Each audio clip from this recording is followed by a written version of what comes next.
Hello বন্ধুরা, চলো আজকে তোমাদেরকে শোনাই আমার আর কুহিলির জলপাইগুড়িতে শপিং করতে যাওয়ার গল্প।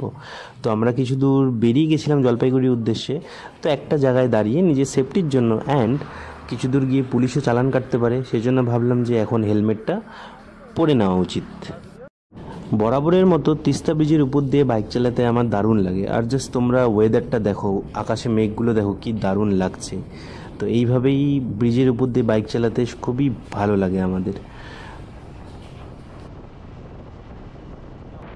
কিছুক্ষণের মধ্যেই আমরা পাহাড়পুর ক্রস করে পৌঁছে গেলাম দিনবাজারে। আর তোমরা এখনই দেখতে পাবে যে সামনে দুটো গরু আসছে। প্রায় এই দুটো গরু আমাদেরকে মেরেই দিয়েছিল, আমরা মারতে মারতে আমরা বেঁচে গেছি। কোন দোকানে যাব ডিসাইড না করতে পারায় আমরা মদনলালের সামনে দাঁড়িয়ে একটু জল খেয়ে তারপরে আমরা পৌঁছে গেলাম আধুনিকাতে। তো সেখানেও কোহলির কিছু পছন্দ না হতে সেখান থেকেও আমরা বেরিয়ে চলে আসলাম। তারপর সেখান থেকে বেরিয়ে আমরা চলে আসলাম জলপাইগুড়ি দিনবাজারে অবস্থিত মদনলাল ব্রিজ মোহনে। আর সিঁড়ি দিয়ে উঠতে উঠতে দেখলাম ভুলভুলাইয়াতে মঞ্জুলিকা যে শাড়িটি পরেছিল সেই শাড়িটি খুব সুন্দরভাবে এখানে সাজানো রয়েছে।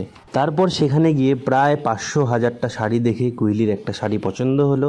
তো সেখান থেকে আমরা শাড়িটি নিয়ে বেরিয়ে চলে আসলাম বাইরে। তারপরে আমরা চলে গেছিলাম বিশাল মলে। তো সেখানেও কুহিলি এদিক ওদিক অনেক কিছু দেখলো, তবুও কিছু পছন্দ হলো না। দেন আমরা বাইরে বেরিয়ে অল্প ফুচকা খেয়ে বাড়ির উদ্দেশ্যে রওনা দিয়ে দিলাম। তো আমরা বাড়ির দিকে রওনা দিয়েছিলাম প্রায়।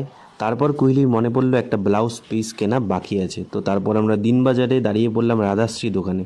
এখানে খুব সুন্দর সুন্দর ব্লাউজ পিস পাওয়া যায় এবং অন্যান্য জিনিসও পাওয়া যায়, তোমরা এসে দেখতে পারো। তারপর ফেরার পথে আমরা ঢুকে গেছিলাম দমনির রাস্তা দিয়ে, কারণ দমনির রাস্তাটা আমার খুবই ভালো লাগে।